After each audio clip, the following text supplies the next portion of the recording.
প্রিয় দর্শক, সেলাই কাটিং এক্সপার্ট চ্যানেলের এই এপিসোডের মাধ্যমে আমরা ছোট বাচ্চাদের পেটিকোট কাটিং করব খুব সহজে। তো এর জন্য আমাদেরকে কাপড়ের মাপ বের করে নিতে হবে। পেটিকোটের মাপ দেখতে পাচ্ছেন। তো আমাদেরকে 1 গজ 10 গ্রাম মতো কাপড় মেপে নিতে হবে। ছোট বাচ্চাদের জন্য কোমরের মাপ হবে 26 ইঞ্চি মিডিয়াম। যাই হোক, আমরা ফিতের সাহায্যে 1 গজ 10 গিরা কাপড় মেপে বের করে ফেলবো, ভিডিওতে যেভাবে দেখতে পাচ্ছেন। আমাদের ছোট্ট চ্যানেলটির ভিডিওগুলি ভালো লেগে থাকলে অবশ্যই লাইক দিয়ে সাবস্ক্রাইব করে বেল বাটন অন করে রাখুন, প্রয়োজনীয় সব নিত্য নতুন সেলাই ও কাটিং টিপস ভিডিও সবার আগে পেতে। ধন্যবাদ। দর্শক, আমরা অতিরিক্ত কথা না বলে সঠিক ও সহজ নিয়মে ছোট বাচ্চাদের পেটিকোট দাগ ও কাটিং সম্পূর্ণ করব নিখুঁতভাবে।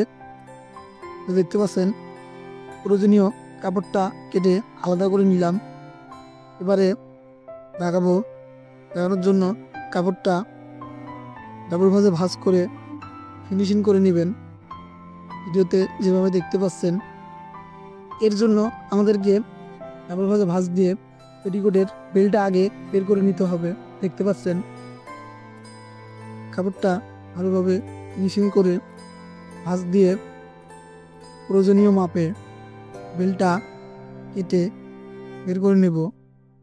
দেখতে পাচ্ছেন, 1.5 ইঞ্চি অথবা 2 ইঞ্চি মতো বেলের মাপ রেখে কাঁচির সাহায্যে কাটিং করে আমরা বেলটা বের করে ফেলব।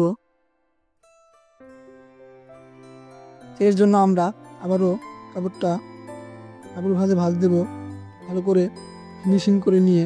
দেখতে পাচ্ছেন, ফিনিশিং করার পর এটার সাহায্যে মাপগুলো একে একে বের করে ফেলব।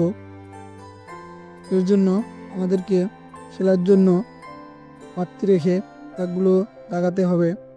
দেখতে পাচ্ছেন, তো 4 ভাগের 1 ভাগ লাগিয়ে নেব 26 ইঞ্চি কোমরের মাপের জন্য। তো 4 ইঞ্চিতে দাগিয়ে নিলাম। 4 আষ্টে 32 সেলাইয়ের জন্য বাড়তি। সেলাই করার পর 26 ইঞ্চি টিকবে। তো এ পাশেও সেম 4 ইঞ্চি। তারপর কাপড়টা ধরে আড়াআড়িভাবে নিয়ে নেব, ভিডিওতে যেভাবে দেখতে পাচ্ছেন। ভাঁজে ভাঁজে কাঁচির সাহায্যে কাটিং করব। কাটিং করে দুটো পার্ট আলাদা করে বের করে ফেলবো, দেখতে পাচ্ছেন। তো আড়াআড়ি কাপড়টা আমরা সমান তালে বসিয়ে দেব, দেখতে পাচ্ছেন। সমানভাবে বসিয়ে দেওয়ার পর স্কেলের সাহায্যে 1/2 ইঞ্চি মতো ডাউন লাগিয়ে নেব, ভিডিওতে যেভাবে দেখতে পাচ্ছেন। 1/2 ইঞ্চি মতো ডাউন লাগিয়ে কেটে ফিনিশিং করে ফেলব। প্রিয় দর্শক, অনেক সুন্দর ও সহজ কৌশলে পেটিকোট কাটিং সম্পূর্ণ করলাম। প্রয়োজনীয় নিত্য নতুন সব সেলাই ও কাটিং টিপস ভিডিও পেতে আমাদের ছোট্ট চ্যানেলটি সাবস্ক্রাইব করে বেল বাটন অন করে রাখুন। ধন্যবাদ।